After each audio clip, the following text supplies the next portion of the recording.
కర్నూలు జిల్లా ఆలూరు తాలూకు హాలహర్వి మండలంలోని టీడీపీ నాయకులు ప్రెస్ మీట్ ను నిర్వహించారు. తిప్పయ్య స్వామి సందర్భంగా మాట్లాడుతూ ఆలూరు నియోజకవర్గ అభివృద్ధి చెందాలి అంటే వీరభద్రగౌడ్ ఇన్ఛార్జిగా ఉండాలని, సాగునీరు త్రాగునీరు రావాలన్నా, వేదవతి ప్రాజెక్టు పూర్తి చేయాలన్నా, రోడ్లు నిర్మాణం జరగాలన్నా, పలు అభివృద్ధి కార్యక్రమాలు జరగాలన్నా వీరభద్రగౌడ్ ఇన్ఛార్జిగా ఉంటేనే అది సాధ్యమవుతుందని తిప్పయ్య స్వామి మీడియా సమావేశంలోనే మాట్లాడారు. సాధ్యం చేయలేదు. ఆయన ఇన్ఛార్జిగా ఉన్నప్పుడు ఎన్నో లక్షలు ఖర్చు పెట్టి ఇంజనీర్లతో స్కెచ్ చేపించి చంద్రబాబు నాయుడుతో శంకుస్థాపన ఆ రోజు జరిగింది.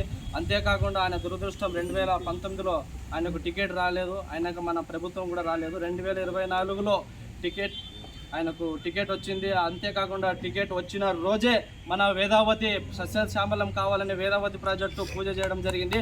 అలాగే మన ఆలూరు నియోజకవర్గం ప్రశాంతంగా ఉండాలి, పంట పొలాలు పచ్చగా ఉండాలని ఆయన ఉద్దేశంతో టికెట్ కేటాయించారు. అంతేకాకుండా మన నాయకులు పెద్దలు అందరూ కలిసి అన్నకు మనం చాలా సపోర్ట్ చేశాము.